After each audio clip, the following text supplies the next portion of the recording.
Best varicose veins చికిత్సనే పొందండి. నొప్పి లేని చికిత్స కోసం సంప్రదించండి ఎబిస్ హాస్పిటల్. నమస్తే అమ్మా. నమస్తే అమ్మా. అమ్మ, మార్గశిర మాసంలో ప్రతిదీ ప్రత్యేకమే. అవునమ్మా. ఏ రోజుకి ఆ రోజు చాలా వరకు విశిష్టతలు మనకు కనిపిస్తూ ఉంటాయి. ఇందులో మనకి సుబ్రహ్మణ్య షష్ఠి కూడా ఉంది. అవునమ్మా. అంటే సుబ్రహ్మణ్యుడు జన్మించిన రోజు, మార్గశీర్ష షష్ఠి నాడు సుబ్రహ్మణ్యుడు అవతరించాడు అని చెప్తారు. అందుకని దాన్ని సుబ్రహ్మణ్య షష్ఠి అంటారు. కొన్ని ప్రాంతాల వాళ్ళం మనం పుట్టలో పాలు పోసుకోవడం అనేది నాగుల చవితి నాడు చేస్తే కార్తీక మాసంలో, గోదావరి జిల్లా ప్రాంతము, తర్వాత కళింగ ప్రాంతము, అక్కడంతా కూడా ఇంకా గట్టిగా చెప్పాలంటే మనకి తమిళ ప్రాంతం అంతా కూడా సుబ్రహ్మణ్య ఆరాధన చాలా ప్రధానంగా ఉండి అక్కడంతా ఈ సుబ్రహ్మణ్య షష్ఠికి బాగా చేస్తారు. మురుగన్ అని చెప్పి ఆయన్ని బాగా ఆర్మోగం మురుగన్ ఒకటేంటి కందస్వామి అంటే స్కందుడినే కంద అంటారు వాళ్ళు. ఇలా అనమాట. ఇన్ని మామూలుగా కాదు, అంత అద్భుతంగా చేసుకుంటారు. ఒకసారి ఆయన అవతారం ఏ విధంగా జరిగిందో చెప్పండి అమ్మా. సుబ్రహ్మణ్యుడి అవతారం. తారకాసురుడు అని ఒక రాక్షసుడు తపస్సు చేసి శివుడిని మెప్పించి మరణం లేకుండా వరం అడిగాడు. వాళ్ళు అడిగేది అదేగా. అట్లా కుదరదయ్యా, ఏదో ఒక కండిషన్ అడుగు అని అంటే సరే అంటే అది సృష్టికి వ్యతిరేకం కదా. కానీ మీరు చెప్పే విధానం భలే ఉందమ్మా. అదే చెప్తారు కదా, టీఎన్సీ అప్లై అని కంటికి కనపడని చిన్న అక్షరాల్లాగా కండిషన్స్. అదే అట్లాంటిది ఏదన్నా అడుగు కానీ క్లీన్ చిట్ ఇవ్వలేను నేను. అది ఎవరి చేతుల్లోనూ లేదు, అది సృష్టి ధర్మం కాదు కదా అని మరంటే, మరైతే నీకు మాత్రమే పుట్టిన కొడుకు చేతిలో నాకు మరణం పర్వాలేదు అన్నాడు. శివుడికి మాత్రమే ఎలా పుడతాడండి కొడుకు? అందుకే వాడు అలా అడిగాడు. సరే సరే అన్నారు. ఒకసారి ఎప్పుడు సనత్ కుమార్ల వారు అన్నారట, నేను నీకు కొడుగ్గా పుడతాను అని, నీకు మాత్రమే కొడుగ్గా పుడతాను అని, నీకు మాత్రమే ఆయన కూడా. సరే ఈ రెండు జత చేసుకుని రెడీగా పెట్టుకున్నారు. ఈ లోపల ఈ తారకాసురుడు బాధపడలేక దేవతలందరూ యథాప్రకారం విష్ణుమూర్తి దగ్గరికి వెళ్ళారు. కాదమ్మా, వరాల కోసమేమో విపరీతమైన తపస్సు చేస్తారు. కోర లేనిది కోర రానిది కోరి తీసుకుంటారు ఎవరు. ఇంకా తీసుకున్న తర్వాత అంత విచ్చలవిడిగా ఎందుకు? అందుకే కదా వరాలు తీసుకునేది, విచ్చలవిడిగా ప్రవర్తిస్తే ఇబ్బంది లేకుండా ఉండడానికి. వరం లేదనుకో, తప్పు చేస్తే శిక్ష పడుతుంది. వరం ఉందనుకో, తప్పులు చేసుకుంటూ పోవచ్చు. అలా ఎగ్జంప్షన్స్ ఇస్తూనే ఉంటారు. ఎగ్జంప్షన్స్ అయిపోతుంది. అదనమాట వాళ్ళు చేసేది. మాకు చమత్కారంగా మా నాన్నగారు చెప్తూ ఉండేవారు. ఆ రోజుల్లో కాపీలు బాగా కొట్టేవారు. మా చిన్నతనంలో మా నాన్నగారు టీచర్ అనమాట. సన్న అక్షరాలు రాసుకొచ్చారు. ఇంత కాగితం మీద ఇంత ఆన్సర్ రాసుకొచ్చి చాలా కష్టపడి రకరకాల ప్రదేశాల్లో పెట్టుకుని తెచ్చేవారు. వాడిని లేపి మా నాన్నగారు ఒకటే అడిగేవారు, ఒరే ఇది రాయడానికి నీకు అరగంట పట్టింది కదా, అరగంట చదువుకుంటే వచ్చేది కదరా, ఎందుకు కష్టపడి రాసావు? రాసి వెళ్ళి అటు వెళ్ళి చూసుకోవచ్చు, ఒక అక్షరం రాసి భయంగా, దాని బదులు అరగంట నువ్వు కష్టపడి చదివేసుకుంటే అయిపోయేది కదా అని దేవతలందరూ అడిగితే, అప్పటికి శివుడు కొడుకు చేతిలో తప్ప వాడు చావడు కదా, మరి ఎట్లా అంటే శివుడు తపస్సు చేసుకుంటున్నాడు. అప్పటికే సతీదేవి యోగాగ్నిలో శరీరం వదిలేస్తే శివుడు తపస్సుకు వచ్చాడు. ఇది నాకు చాలా నచ్చే విషయం. భార్య పోతే తపస్సుకు వెళ్ళాడు కానీ మళ్ళీ పెళ్లి చేసుకోవడానికి సిద్ధపడలా. ఇది మనకి మన దేవతలను చూసి నేర్చుకోవాల్సిందే. అవునమ్మా. పైగా ఎక్కడ తపస్సు చేసుకుంటున్నాడు? హిమాలయాల దగ్గర. ఏం మేరు పర్వతం దగ్గర చేసుకోవచ్చు, కైలాసం దగ్గర చేసుకోవచ్చు, హిమాలయాల దగ్గర ఎందుకు చేసుకుంటున్నాడు? అక్కడ సతీదేవి పార్వతిగా పుట్టింది కనుక ఆకర్షణ అక్కడికి ఎలా వెళ్ళింది. శరీరాలు మారినా జీవాత్మల యొక్క ఆకర్షణ ఎలా ఉంటుందో ఇక్కడ మనం అర్థం చేసుకోవాలి. అది దాంపత్యం అంటే. అక్కడ తపస్సు చేసుకుంటూ ఉంటే ఆ తపస్సు భంగం చేస్తే కానీ ఆయనకి మళ్ళీ బయటికి రాడు, ఆయన కొడుకు పుట్టడు, దేవతలకి రక్షణ జరగదు. సరే మన్మధుడిని పంపారు, వెళ్ళాడు.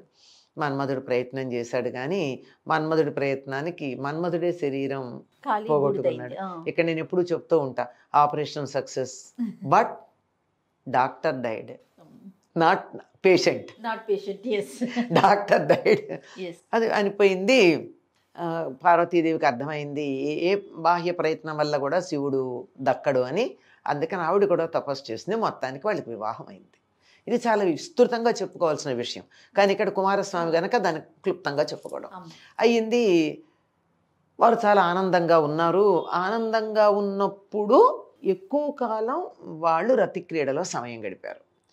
అప్పుడు వాళ్ళకు పుట్టేటటువంటి కొడుకు దేవతలందరినీ బాధ పెట్టేస్తాడు, తట్టుకోలేం, వాడి శక్తి ఉందని చెప్పి అక్కడి నుంచి నా వెలుగు చూసి వీడు తట్టుకోలేకపోయారు. ఆ సమయంలో రుద్రాంశ విజృంభించింది శివుల్లో. ఆయనకి ఉన్నాయి కదా అష్టమూర్తులు ఉన్నాయి, అందులో రుద్రుడు ఒకడు. ఆ రుద్రాంశ విజృంభించేటప్పటికి తట్టుకోలేక దీన్ని భంగం చేయాలని దేవతలు ఆలోచించారు. అలా భంగం చేసిన కారణంగా శివుడి యొక్క రేతస్సు కింద పడిపోయింది. పడిపోతే పార్వతీదేవి బాధపడింది. నాకు కొడుకులు లేకుండా చేశారు కదా, సంతానం లేకుండా, అందువల్ల దేవతలు ఎవరికి పిల్లలు ఉండరు అని శాపం ఇచ్చేసింది. కానీ ఇది కదా వీళ్ళకి కావాలి, దేవతలకు కావాల్సింది అది. దానికోసం ఏం చేశారు, ఈ రేతస్సును ఎవరు భరించగలరు అంటే ఈవిడిని అడిగారు, గంగాదేవిని అడిగారు. అప్పుడు గంగాదేవి అయితే పార్వతి అసూయ పడదు అని వాళ్ళకి ఆశ, సొంత అక్కగారు కదా. గంగలో దాన్ని వదిలితే గంగాదేవి కూడా తట్టుకోలేనంతగా ఉంటే దానికి సహకరించమని అగ్నినిను వాయువుని కోరుకున్నారు వాళ్ళక్కడ. దీన్ని మొత్తం మీద అక్కడ వచ్చేసి రెల్లు పొదల దగ్గర ఆగిపోయింది అది. అప్పటికి ఆ పిండం ఎదిగి రెల్లు పొదల్లో ఒక బాలుడు ఏర్పడ్డాడు. ఇక్కడ ఈ వచ్చినప్పుడు ఈ అగ్నే చల్లబడిపోయింది, ఆ వేడికి తట్టుకోలేక. అగ్ని చల్లబడిపోయింది, తట్టుకోలేకపోయింది. అగ్నికి వాయువు తోడైతే కూడా వాళ్ళిద్దరూ కలిస్తే కూడా అవలేదు. అక్కడే అప్పుడు రాగి, బంగారం, తర్వాత వెండి 3 అక్కడ తయారైనాయి అప్పుడు ఆ ప్రాంతాల్లో. ఈ వేడికి తట్టుకోలేక అగ్ని ఘనీభవించినటువంటి చోట అలా తయారయ్యాయి అంటారు. రెల్లు పొదల్లోకి వెళ్ళి రెల్లు పొదల దగ్గర ఆ పిండం అలా ఆగి ఉద్భవించింది. దాన్ని శరవణము అంటారు. శరవణము, శరము అంటే రెల్లు, వనం అంటే పొద, రెల్లు పొద, శరవణం అంటారు దాన్ని. మళ్ళీ నా పక్కన అయ్యాక శరవణ భవుడు అని ఆయనకి పేరు రావడం జరిగింది. ఎందుకు ఇక్కడ జరిగింది అంటే, ఒకప్పుడు ఎప్పుడో శరవణం అని చెప్పబడేటటువంటి ఒక సరస్సు అమ్మవారి గురించి ప్రార్థించి, నాకు ఇక్కడ నీ సంతానం ఇక్కడ ఉండాలి, నువ్వు కోరుకోవడం, అమ్మవారి ప్రతిరూపమే అది. అందుకని అక్కడ ఆగింది. అక్కడి నుంచి ఓ బాలుడు వచ్చాడు. ఆ బాలుడు అగ్నితత్వం కదా, ఆకలితో కెవ్వుమని ఏడిచాడు. అవసరం ఎవరిది? దేవతలది. అందుకని దేవతలు వచ్చి పాలు ఎవరిస్తారా అని చూశారు. చూస్తే అక్కడ కృత్తికలు కనపడ్డారు. ఆ కృత్తికలను అడిగారు. అంటే వీడు సప్త ఋషుల్లో వశిష్ఠుడు తప్ప మిగిలిన 6 ఋషుల యొక్క భార్యలు. అడిగారు. ఇస్తాం కానీ పిల్లవాడు మా పేరు మీద ప్రఖ్యాతి పొందాలి అన్నారు. ఎవరి బిడ్డ అంటే మా బిడ్డను పాలిస్తాం, మా బిడ్డగా లోకంలో ప్రఖ్యాతి పొందాలి అన్నారు. సరేనన్నారు, దేవతలు అవసరం కదా. సరే, ఆ పిల్లవాడి దగ్గరికి వెళ్ళి మేము ముందు ఇస్తామని, మరి 6 కదా పెడితే, ఆ పిల్లాడు ఏం చేశాడు, 6 ముఖాలు వేసుకుని ఒక్కసారి 6 దగ్గర పాలు తాగాడు. ఈ తాగడంతో చాలా పెద్దవాడు అయిపోయాడు. పొద్దున పుట్టాడు, మధ్యాహ్నం పాలు తాగాడు, సాయంకాలానికి బయలుదేరాడు. దేవసేనకి ఆధిపత్యం ఇచ్చేశారు అతనికి. వెళ్ళి తారకాసుర సంహారానికి బయలుదేరాడు. వెళ్ళాడు, సంహారం చేశాడు. ఈయనకి ఎన్ని పేర్లు? పార్వతి కొడుకు, శివుడు కొడుకు, రుద్రాంశుడు, తర్వాత ఆగ్నేయుడు అంటారు, అగ్నింశతో ఉన్నవాడు, గాంగేయుడు గంగలో పుట్టాడు, శరవణభవుడు శరవణంలో పుట్టాడు, కార్తికేయుడు కృత్తికల వల్ల వాళ్ళ వల్ల పేరు పొందినటువంటి వాడు, 6 మొగం షణ్ముఖుడు 6 ముఖాలు కలిగినటువంటి వాడు, దేవసేనకి అధిపతి కనుక దేవసేనాపతి. మన శరీరంలో ఉండే వెన్నెముకని ఆశ్రయించుకుని ఉండేటటువంటి కుండలినికి అధిపతి కనుక వల్లీపతి. ఆయనకి పేర్లు ఎన్ని పేర్లు ఉన్నాయి. ఈయన పుట్టినటువంటి రోజు మార్గశిర శుద్ధ షష్ఠి. ఆయనకి సంబంధించింది వృత్తాలు ఎన్నున్నాయో ఒక్కొక్క ఘట్టం తెలియజెప్పేటటువంటి క్షేత్రం తమిళనాడులో ఒక్కొక్క 6 క్షేత్రాలు ఉన్నాయి. ఒక్కొక్కటి ఒక్కొక్క ఘట్టాన్ని జీవితానికి సంబంధించిన ఘట్టాలు చెప్పేది. దీన్ని చాలా గొప్పగా తమిళనాడు గోదావరి తీర ప్రాంతం వాళ్ళు జరుపుకుంటారు సుబ్రహ్మణ్య షష్ఠిని. గోదావరి జిల్లాలో అయితే దీన్ని సుబ్బారాయుడు షష్ఠి అంటారు. పాటలు కూడా ఉన్నాయి. సుబ్బారాయుడు షష్ఠి, చూచి వద్దాను రండి, మా ఇంట్లో పెళ్ళి, మళ్ళీ వద్దాను రండి అంటే అది పాటల్లో కూడా వచ్చేటంత రండి. సుబ్బారాయుడు షష్ఠి ఎంత జాతర జరుపుతారంటే మామూలుగా కాదు. ఎక్కడమ్మా? చాలా ప్రాంతాల్లో జరుపుతారు. చాలా ప్రధానంగా ఉండేది అత్తిలి అనే గ్రామంలో చాలా బాగా జరుపుతారు. అత్తిలి ఇది ఇక్కడ అత్రి మహర్షికి సంబంధించినటువంటి గ్రామంగా చెప్తారు దాన్ని. ఆయనకి సంబంధించింది. అక్కడ స్వయంభూగా ఉన్నాడు. అక్కడ చెట్టు మొదట్లో ఆయనకి దేవాలయం కట్టారు. సుబ్రహ్మణ్య స్వామి దేవాలయం ఉంటుంది.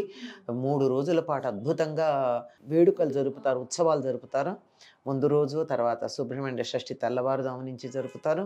ఇంకా సాయంకాలం అయ్యేటప్పటికి ఊరేగింపు ఉంటుంది. సాయంకాలం దీపాలు పెట్టాక ఎప్పుడు 6:30, 7, 8 ప్రాంతాలు బయలుదేరతారు. తెల్లవారేదాకా ఊళ్ళో తిరుగుతుంది ఆ ఊరేగింపు.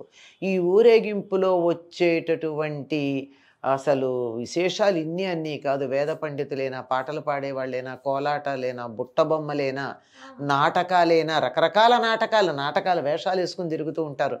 ఎక్కడ ఆగితే అక్కడ ఒక ఇంటి ముందు ఆగి వాళ్ళు ఒక ఘట్టం ప్రదర్శిస్తారు ఆ ప్రముఖుల ఇళ్ళ ముందు. అసలు చెప్పలేని తెల్లవారేదాకా జరుగుతుంది. తెల్లవారుతూ ఉండగా సూర్యోదయ సమయానికి కాస్త ముందుగా తెల్లవారుదామన స్వామివారిని తీసుకెళ్ళి ఆయనకి ముఖ ప్రక్షాళనం దగ్గర నుంచి చేయించేసేటువంటి వేడుక ఉంటుంది. నా మర్నాడంతా కళ్యాణం వ్యవహారం అంతా ఉంటుంది. చాలా అద్భుతంగా అసలు చెప్పలేము. ఎంత పెద్ద జాతర ఉంటుందో చెప్పలేము. అందరూ కూడా ఎన్నెన్ని చుట్టుపక్కల గ్రామాల నుంచి అలా ప్రవాహంలాగా, వరద ప్రవాహంలాగా జనాలు వస్తూ ఉంటారు. ఇంకా పెట్టేటటువంటి కొట్లైనా అవన్నీ మనకి తిరణాలంటారే, అట్లా రకరకాలం అనమాట. ఇంకా అసలు చెప్పలేము. అదంతా గ్రామం అంతా నిండిపోతుంది. చెరువు ఊర్దు నుంచి ఆ చుట్టుపక్కలంతా కూడా ఫుల్, మామూలుగా ఉండదు. అంత అద్భుతంగా జరుగుతుంది. ఇలాగే అంత కాకపోయినా ఇంతో అంతో ప్రతి గ్రామంలోనూ కూడా సుబ్రహ్మణ్య షష్ఠికి సంబంధించినటువంటి వేడుకలు జరుగుతాయమ్మా. ఇంట్లో ఏమన్నా ప్రత్యేకమైన పూజా విధానం పాటిస్తారమ్మా? సాధారణంగా నాగుల చవితి నాడు పాటించే నియమాలే చాలా మంది పాటిస్తారమ్మా. ఇంత వేడుకలు చేసుకోకపోయినా సుబ్రహ్మణ్య షష్ఠి నాడు కూడా, ఒకవేళ నాగుల చవితి నాడు పుట్టలో పాలు పోసుకోవడానికి వీలు కుదరకపోవచ్చు కొంతమందికి, మరీ నియమాలు పాటిస్తాం కదా, ఆచారం పాటించాలి కదా. మిగిలిన వాటికి చూసి చూడనట్టు ఊరుకున్నా దీనికి చేయకపోతే బ్రహ్మాండంగా అక్కడిక్కడ ఫలితం కనపడుతూ ఉంటుంది. అందువల్ల ఏ చిన్న తేడా వచ్చినా చెయ్యరప్పుడు. చేయకుండా సుబ్రహ్మణ్య షష్ఠి నాడు పుట్టలో పాలు పోసుకుంటారు. అవే నియమాలు పాటిస్తారు. చలిమిడి, చిమ్మిడి లాంటివి తింటూ వండిన పదార్థాలు తినకుండా ఉండడం లాంటివి చేస్తారు. కొంతమంది తినరు. కానీ కొంతమంది ఏం చేస్తారంటే పగలల్లో ఉపవాసం ఉండి చీకటి పడ్డాక ఇంకా ఆయన పుట్టలోకి వెళ్ళిపోతాడు కదా, అందుకని అప్పుడు చీకటి పడిన తర్వాత ఇంకా రోజు దీపం కూడా పెట్టరు. సాయంత్రం పొద్దున్న దీపం పెడతారు. ఎందుకో తెలియదు, సాయంకాలం దీపాలు పెట్టే అలవాటు లేదు. నాగుల చవితి నాడు కానీ సుబ్రహ్మణ్య షష్ఠి నాడు కానీ పెట్టరు.